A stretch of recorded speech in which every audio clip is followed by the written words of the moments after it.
Welcome to today's BIDMaP Seminar. And we are very honored today to have Professor Pedro Ballester here with us. He's a Royal Society Watson Fellow and Associated Professor at Imperial College London, where he leads the Artificial Intelligence for Healthcare Group. And before that, he was an Associate Professor at INSERM in France, following postdoctoral fellowship at the University of Oxford and Cambridge and the AMBO European Bioinformatics Institute in the UK. And today, Professor Ballester will give a talk entitled Machine Learning Scoring Functions for Structure-Based Drug Discovery, a 15-year perspective. And let's welcome. Okay. Many thanks, Jim, for the warm introduction and for everyone for your invitation to come here today. It's my pleasure to introduce you to this topic that is at the core of our research. And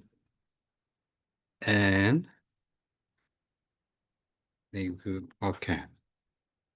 So for some reason, okay, there we go. Yes, request some time.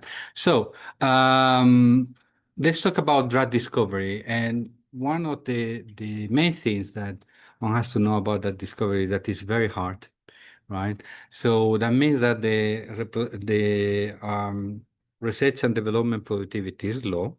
That's the reason why, right? And nowadays, there are studies that have estimated the cost of developing a new drug in an average of over $6 billion dollars.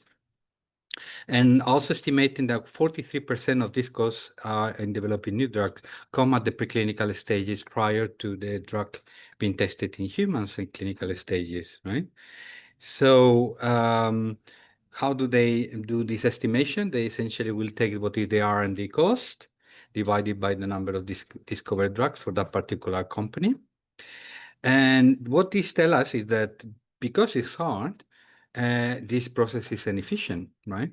It has a low probability of success at in most of the stages that we are going to see. Part of this cost comes from many undisclosed and expensive failures that happen at the beginning of this process. And this also contributes to this very long time to get a drug approved, that is about 14 years, right? So if we look at one of these examples, I'm going to tell you why it is important to reduce the cost and time to discover new drug leads. So essentially, you see here, so that would be the drug discovery process of a successful drug. Now, this happens less than 2 in 1,000 projects. Right, and you can see this by multiplying this probability of success that happen at each of the stages. You start here, you already have a drug target that have been validated for a particular disease, and then you will have a high throughput screening typically that will look at a library for molecules that can neutralize that particular therapeutic target, right? So I'm just using this example from a paper from GSK. And here, to go from high throughput screening to a hit, actually, this only successful in 27% of the project, right? So now you just go and multiply all these probabilities, and you see how hard this is, right? So even with these HTA facilities, only 7% of projects across, in this example, antibacterial targets achieve a drug lead. That is, in this context, a molecule with sufficient initial potency and selectivity for the target. Now, this normally a project will be a new target, but not always.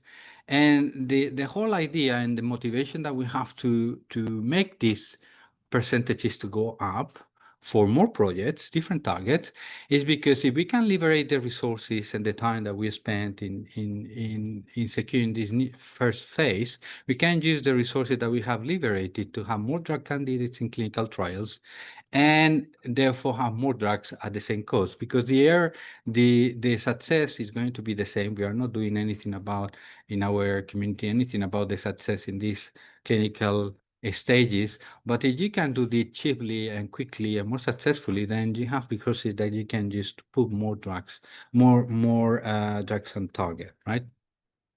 So that's what I'm going to tell you about, because when we talk about needing molecules that have higher potency for a target, and they are selective, that means that they have to have lower potency for an off-target.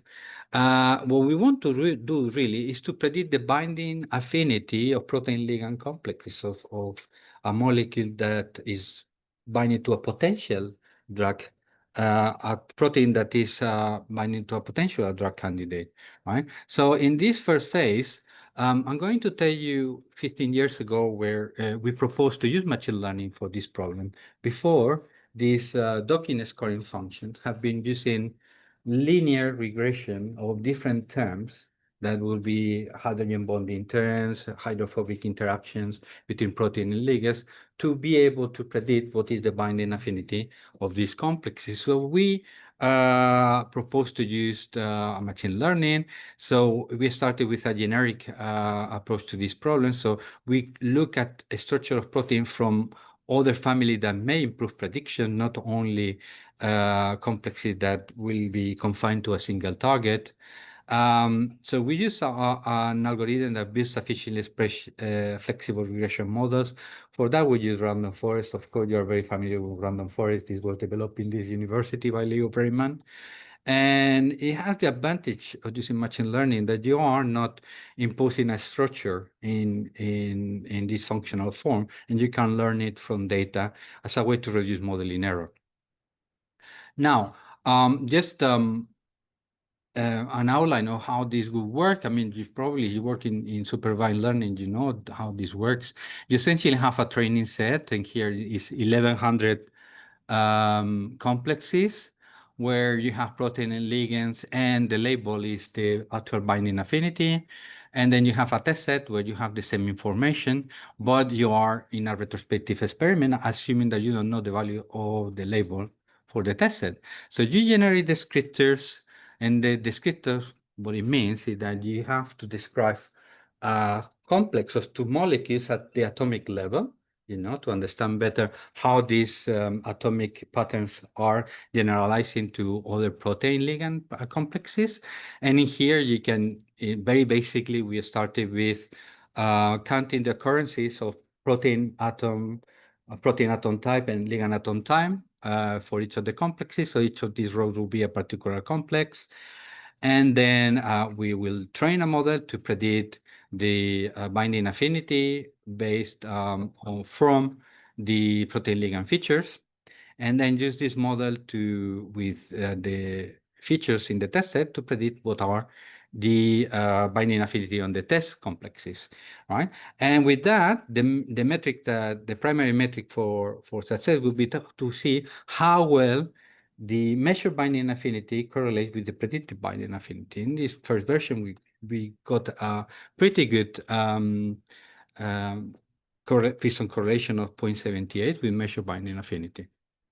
Now, this is another early case with the scoring function consortium, which was an industrial consortium.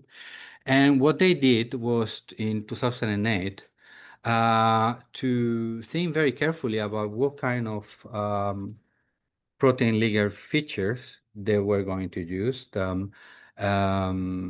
And then use the typical linear regression methodologies to see how well they were predicting. So here, they're using exactly the same training set and test set as us, right? And what they did, they took the code that we released, and by using the same, so this is our previous work, and what they did was to use just the random forest approach, and took using the same descriptors that they have for the linear regression, and already you can see a substantial increase in the performance in predicting binding affinity. Now, what we did after that was to carry out a systematic numerical study. And the question that we had in mind is that, can we select in a data-driven manner what are the best features, rather than having experts having a consensus of what are the best features? Can we actually use carry out a numerical study and see how well it works. So we try different interatomic distance cutoff when we were describing in an atomic way the protein ligand complex, different distance beam sizes, atom hybridization, protonation states, angle between hydrogen bond donor acceptors, and so on and so forth, right? And what we saw is that indeed, using the same training set that tested, you get some improvement over selecting these particular features in an expert-based manner. So that's the paper that we published in collaboration with Tom Blandell in Cambridge. Now we are in 2020, right? And we are starting to see deep learning approaches. In this area, they arrived in 2017. So at this point, I just we look at the problem, and that's what we see, right?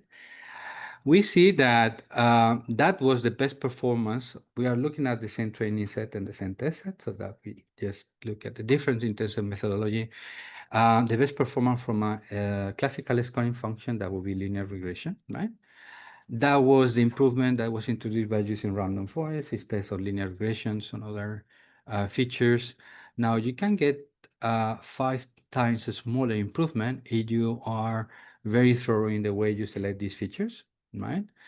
And then there were some efforts in terms of using deep neural networks that increase the performance a bit better, but still at this range of training sets. So we are looking at 1,000 complexes. There are not so many differences. And then with a gradient boosting method or random forest, using other type of features, you can actually outperform the learning methods. That's what we were there.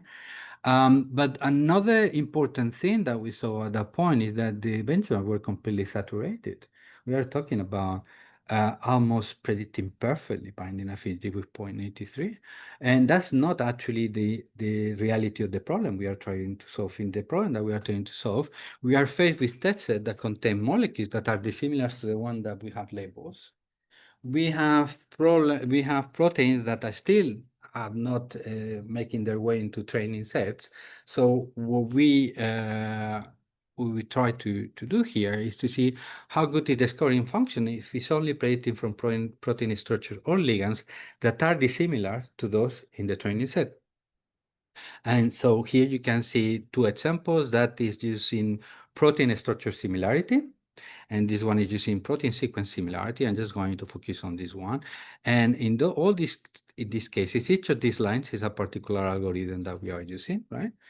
And each of these points, so each of these points are looking, is the prediction on the same test set. What changes is that each of these points corresponds to a different training set. All these training sets are nested, right? So this one includes this one, right? And when you are to the left, these test sets are very small and contains molecules, complexes that have protein very, very different. So this first one have 14 complexes with only protein that have protein sequence similarity less than 0.2, right? Very different proteins. And something that you can see here is that already with a few 200 protein ligand complexes, you start to see performance that go beyond what is seen in classical scoring function that, remember, use linear regression. These ones, no matter how much you increase the training set, it doesn't increase in terms of performance. Where the other ones can actually extract more information for increasing training set. So that's one of the things that we saw actually, that you can keep increasing performance if you increase the size of the training set in these cases, right? Now, now we go to the latest. I'm just going to tell you about the latest method that I think is the state of the art at the moment that combines some feature with graph neural networks. This is a group in Oxford from some group leaders, Garrett and Philip. And essentially what they did was to to use a graph neural network, so that's a graph attention network, and the features that they are using for the input, there is a part that is information about the atom descriptor, so just the ligand only, and then the other ones are using atomic environment vectors and other ways to characterize the protein environment around the ligand atom, right? So that would be a protein interaction feature, which are simple counts, but then you will have also spatial distribution of protein atoms for different types and different distances from each of these particular atoms, right? And then they just follow the graph attention network to get an embedding, and then they pass the embedding for a multi-layer perceptor to make a prediction.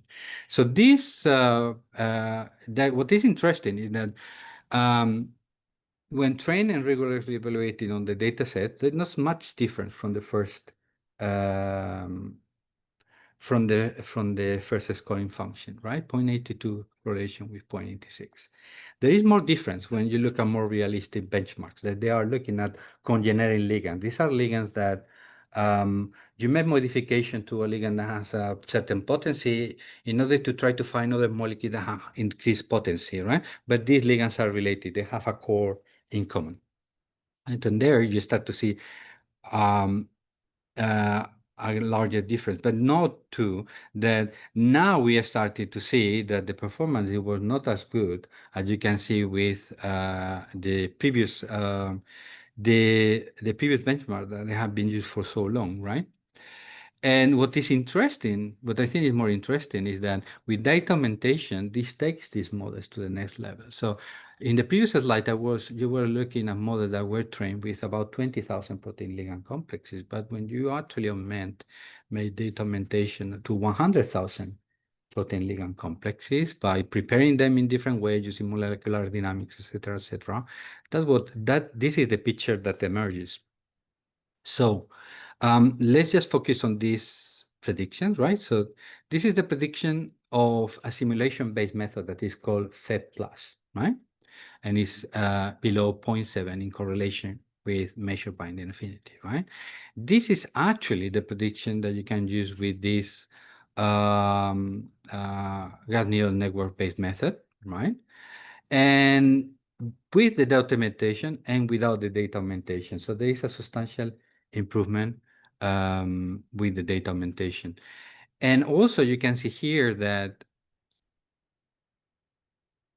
what you see here is that these values here are the difference in similarity between training and test molecules. So what it means is that even if you are using molecules in the training set that are not very different, but substantially different from the ones in the test complex, there is already some predictability in the model to predict those molecules. Now, why I think this is important is that this data augmented method is approaching the performance of simulation-based FEP+, as you can see here, and is far faster to apply. So it means that it can be used with very realistic cases when you have millions of molecules to predict.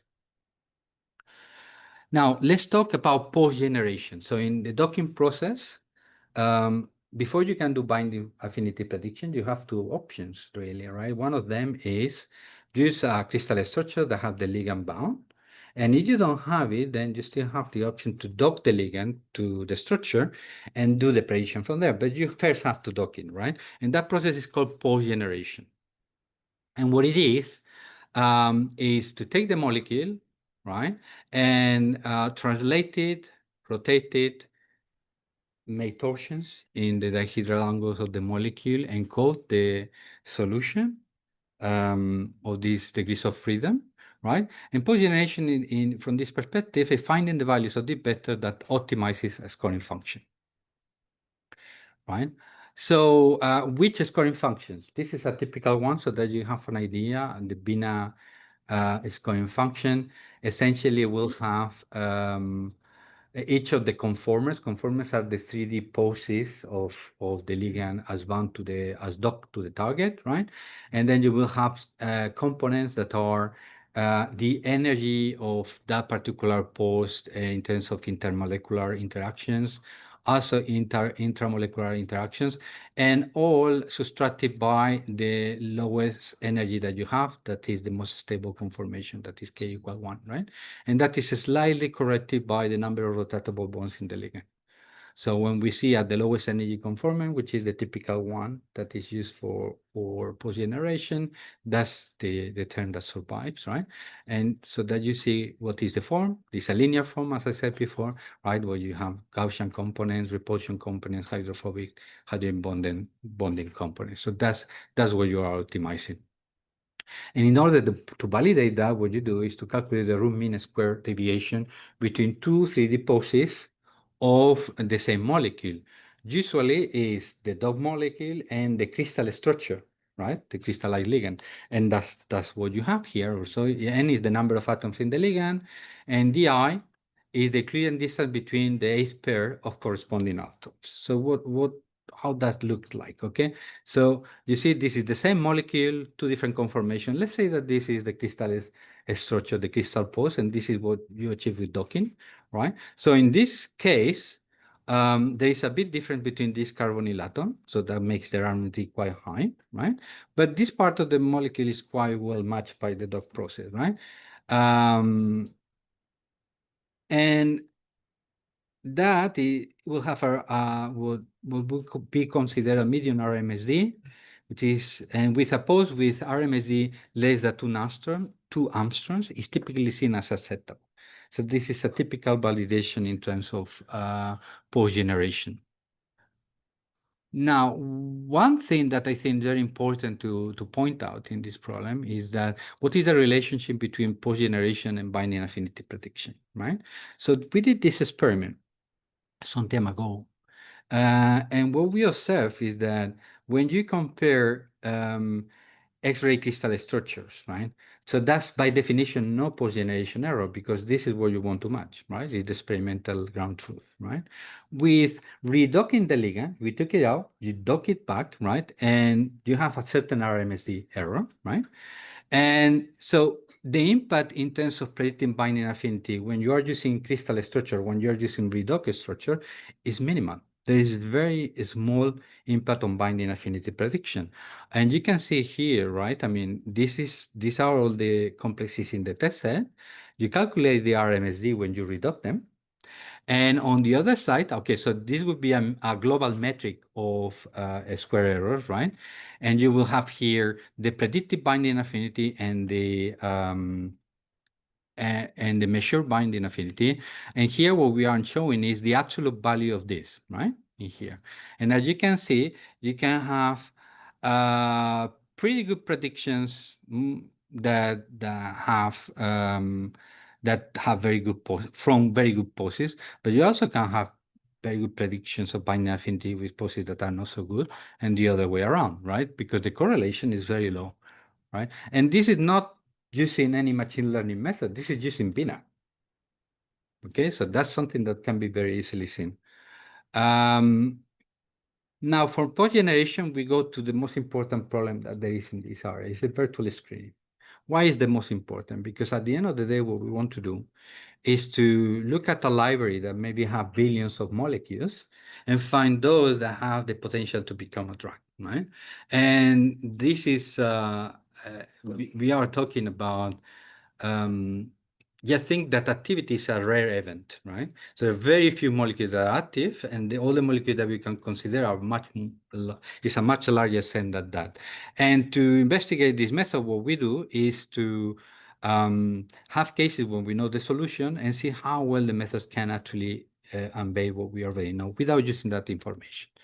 And one thing that I think is important is to distinguish between all the scoring functions I have been showing until now and the ones that we are going to see from now on, right?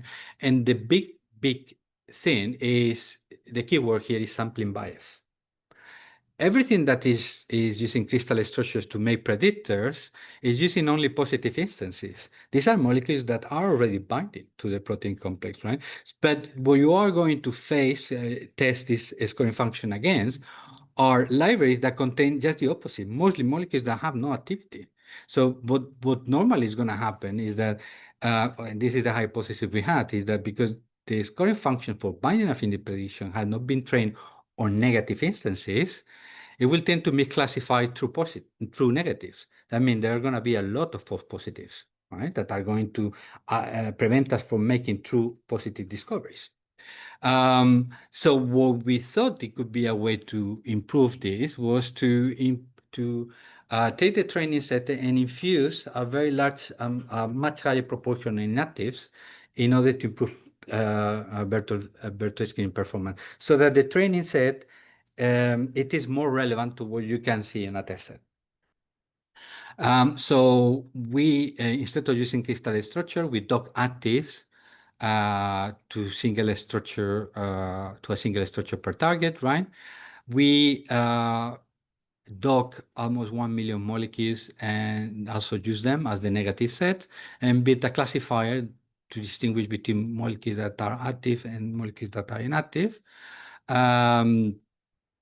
And of course, there are lots of enabling assumptions that we and everyone else that is working in this field is doing, right? So we assume that every active bind not covalently to the same binding site as the co-crystallized ligand, but we know that some targets have more than one binding site. We assume that inactives are true inactives because this is not experimental data. It's a very good assumption, though. And we don't take into account docking post errors, etc. So we know there are errors, but we want to know what is the best method that can tackle this very hard problem. And for that, we essentially, there is something that is quite important, is when you are assuming inactives, you cannot assume inactive in the same way in the training set that in the test set. This is called avoiding decoy bias. It is very important because from the actives, you have, imagine some function that generates the inactives, right? If you do the same in the test set, essentially you are learning the function on how to generate the inactive from the active, but you are not learning binding, right? So it's just learning the decoy bias. So you have to use generated bias decoys in a different way, so that you are sure that what you are learning is not the way you are generating inactive from actives, right? So decoys is assume inactive, for those of you that haven't seen this word term before, right? So what happened, right? This is an example of a scoring function for binding affinity prediction, only trained and tested on positive instances, right?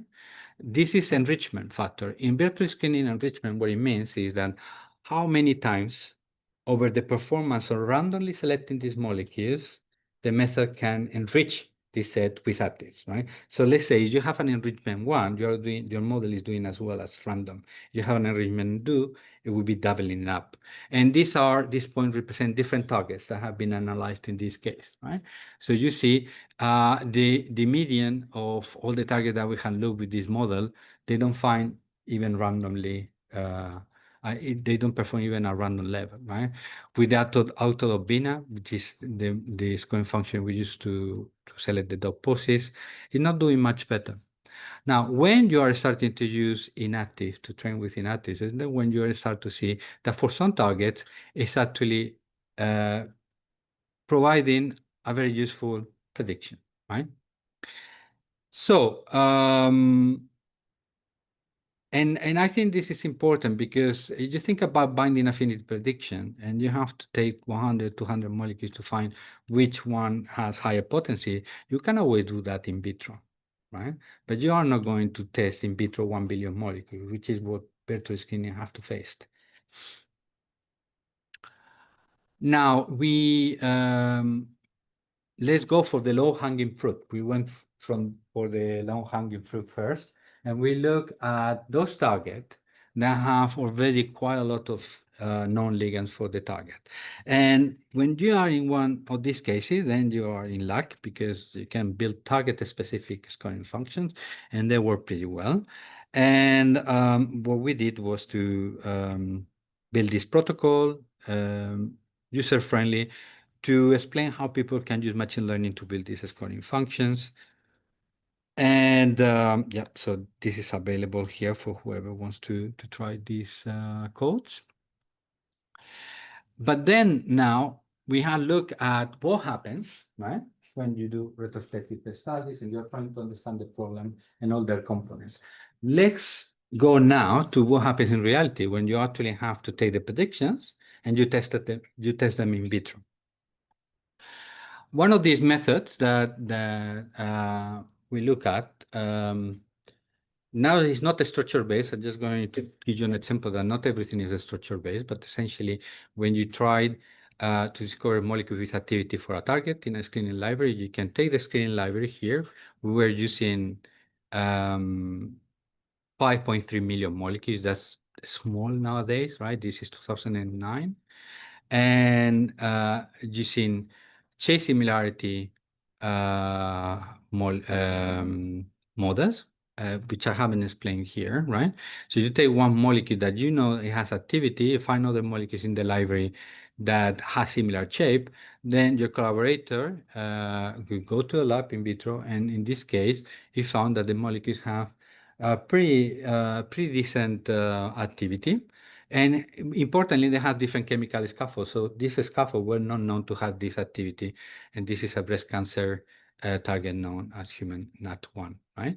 And the hit rate was also high. So these two components, three components, potency, hit rate, and scaffolds. This is prospective, right? And this is where you start using the method. Now, when we combine this method with the scoring functions I have been telling you about, now I'm going to talk about the not so good binding affinity prediction scoring function, right? Because they don't see negative information. So we look at the hydrokinase 2 structures. This is a microbial tuberculosis target, right? And first we started to reduce the non-ligands with the crystal structures and see that they were a good match.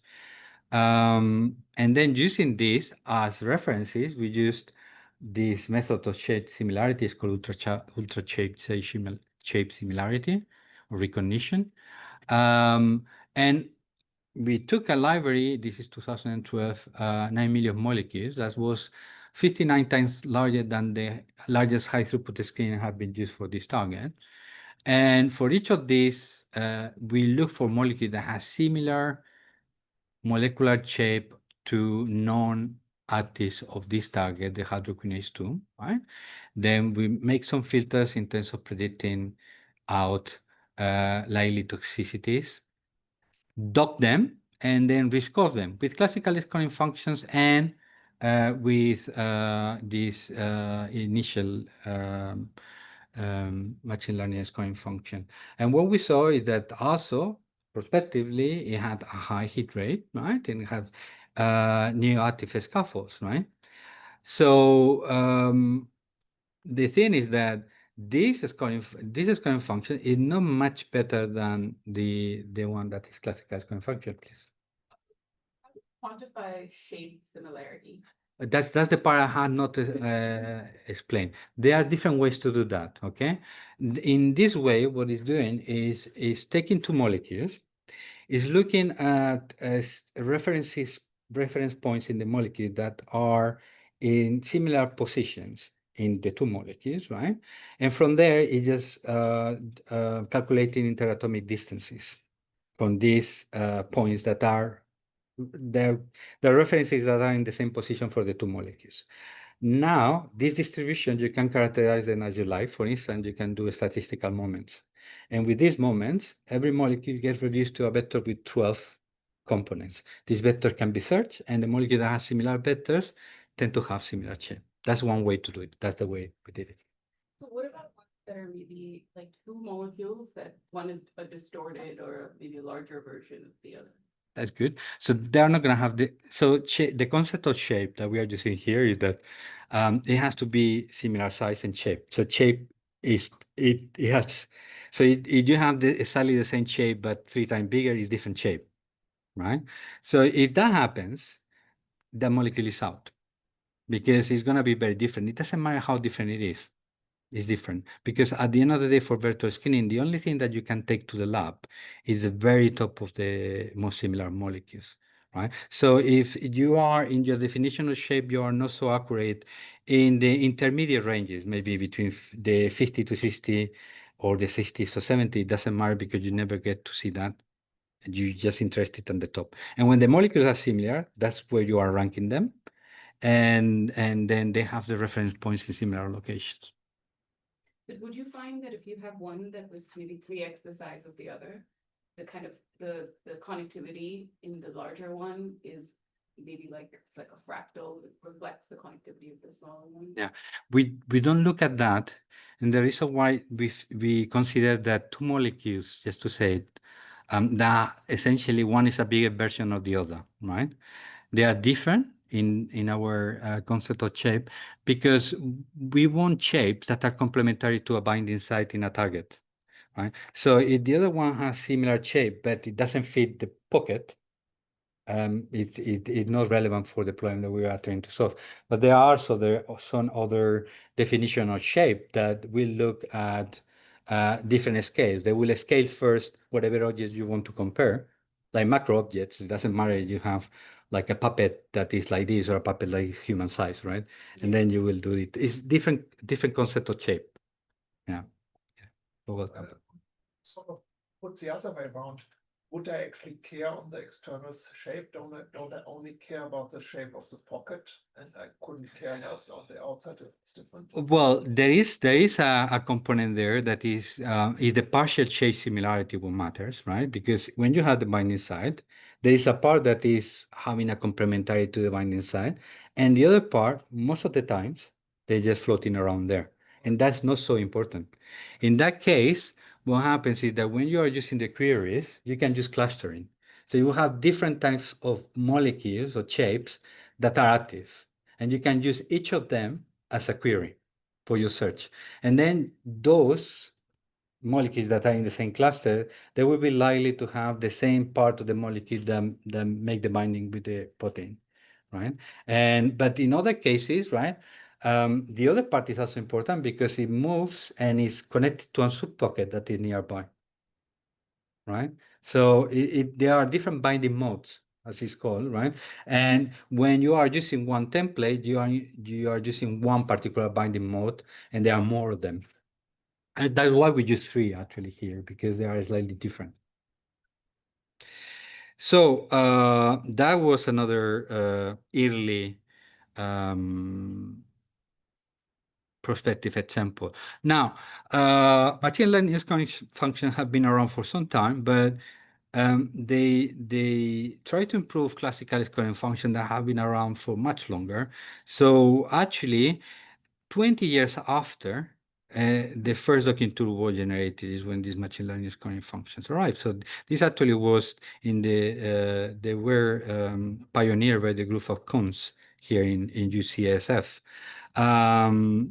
So it is still early days. There are lots of things to investigate in terms of machine learning scoring functions for virtual screening. And several reviews that you can look at in terms of what other questions are interesting around that. And when we go in terms of looking at other examples or real cases where your predictions are a posteriori tested in the lab, you can see that different scoring functions that are based on simple multi-layer perceptrons, super vector machines, edge boost, super vector regression again here. That's a case that we have used. There are many examples that work pretty well. But if you want to know which one is actually the scoring function that have been most successful to date, you don't have to go very far either, because Atomwise has the headquarters also in San Francisco here, right? And I think last year they published a very impressive study, right? So they partner with 482 academic labs around the world, right? So these are 257 different academic institutions across 30 countries. They validated the scoring function for 318 targets, right? And what I find, one of the aspects I find more interesting about that is that they report successes and failures. So we get to get an idea of how well it works for any target, right? And of course, that costs a lot of money, as you can imagine. This is reported here. And they included a number of therapeutic areas in their research and different target classes. So it was quite diverse in that.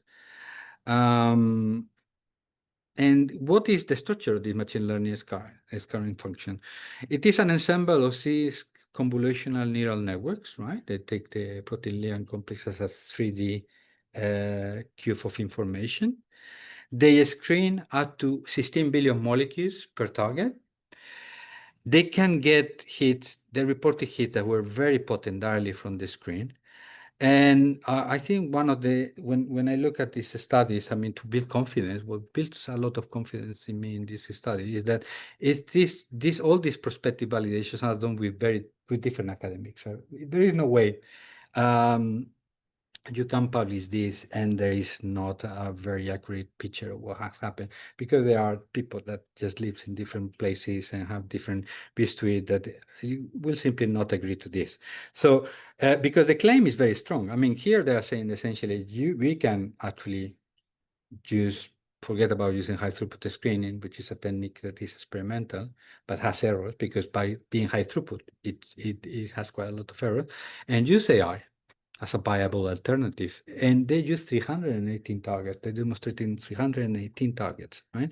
So in 60% of them, they were successful. They managed to find molecules, the innovative molecules with quite a lot of potency. Less than 1 micromolar is a very potent lead directly from the screen. And they did not go for a easy target. They just target with a non-ligand, no structure, no input from human experts. I think this is a very impressive study that shows the state of the art. What can be done today in terms of machine learning scoring functions for virtual screening. So future outlook, what is the problem that we are finding at the moment, right? So there are many papers published every day trying to improve results that people have been done, right? And I think that it is important that the reproducibility is the key, right? If you're looking at data studies that employ data sets that are not fully specified, then many of the complexes that they use in the training set, maybe they will be in the test set that you are evaluating this scoring function on, right? So they are not generalizing, they're just memorizing and regurgitating whatever they have seen in the training set.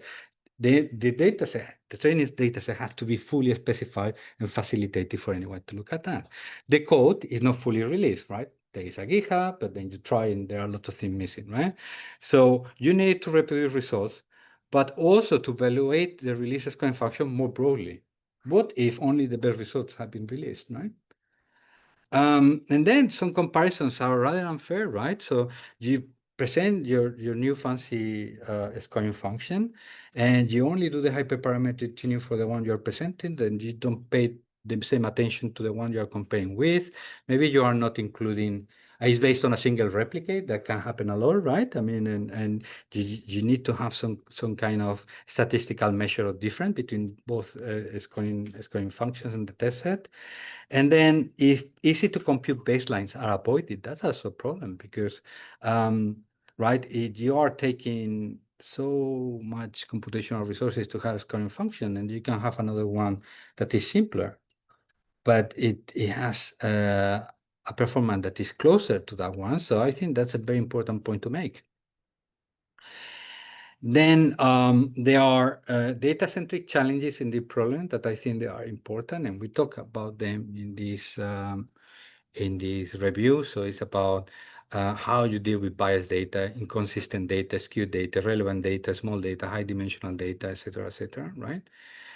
And just to sum up, just a quick summary of what we are and where we are going, right? For binding affinity prediction, these scoring functions are increasingly powerful, right? And they are very useful for potency optimization across a range of targets. That is one of the stronger applications we have nowadays. For post generation, the accuracy in reproducing crystal poses, on my view, not so important for binary affinity prediction. It can be important for other things, like when you have fragment-based design, you need to have the fragments in the right orientation to be able to connect them, right? And maybe this is, I think this merits further investigation. It may be because the crystal poses that you use are snapshots, static snapshots of a dynamic binding process, right?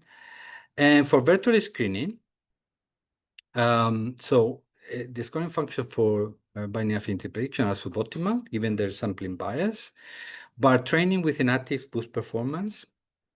And while AtomNet is a great prospective success, this scoring function is not publicly available. So I think it would be interesting to replicate these results in the open and making available for anyone that wants to use it. And also, the last point would be that further gains can be achieved by tailoring the scoring function to its target when you are you are lucky and you have some ligand surveying on, which happens quite often. There are collaborators that have them. It's not in the public domain, they have them in the laboratory. Now, so I just want to finish up by acknowledging the funding from UK sources and some in France too. Also, the contributions of my collaborators in these studies across the years in universities in the UK, China, Poland, and France.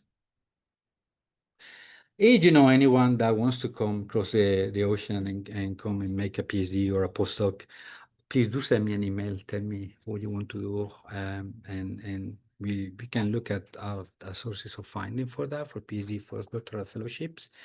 And thanks again for your attention, and happy to answer any question you might have. Very comprehensive presentation. And does anyone has? We still have 2 minutes. Yeah, I actually have a quick question. So I think it's really exciting to think that you don't need to guess the real cluster to get a good guess of the target you're looking for, this binding affinity. So I'm not sure where am I going with this. So I'm a synthetic chemist, so I'm not actually like a super in docking and some of this. But in synthetic chemistry, there's a really growing push for what we call skeletal editing, where for a specific drug-like molecule, you're doing what looks like maybe a point mutation. You're swapping out a single atom or a single group from a methyl to an ethyl, and you're achieving a really distinct binding power, or like this, the distortions in your binding. This is interesting because I would imagine there's very little differences in the molecular representation. But are you thinking about how, instead of just looking at like 3D structure can be different, are you also looking at how similar can some of your training set be and generate divergent results? Yeah. So when it comes to the training set, you make it as diverse as you can, right? And it is there are always difficult considerations to make. Size is very important, but it's not everything, right? If you have a particular region of the chemical space that is well represented, you don't want to include more structure by trading and having lower quality, because maybe you are going to damage predictability around those chemical scaffolds. But when you have areas of molecules that are not well represented, then by adding molecules that maybe are complexes that maybe they don't have the same quality, they are lower quality, still you are just putting some light in that part of the chemical space, and it might be interesting to you. So you are asking me how we can change the training set to make it more applicable to broader chemistry and more scaffolds. I would say that it is always about finding larger training sets, but being careful that you are not distorting some parts of the chemical space that might be very well presented already. Right? And if you are a synthetic chemist, maybe you will be interested to know the library that we use are synthesis on demand libraries, right? Well, you are familiar with them, I guess, right? I'm guessing. So these are enamine libraries that when you go to 1 billion molecules, the molecules don't exist. They are just what exist are the building blocks and the reactions that made them. And these reactions, they are successful in over 85% of the cases when you order them. So you can explore the chemical space at large, and then you have a very good chance to actually synthesize the molecule and get it to that specific base.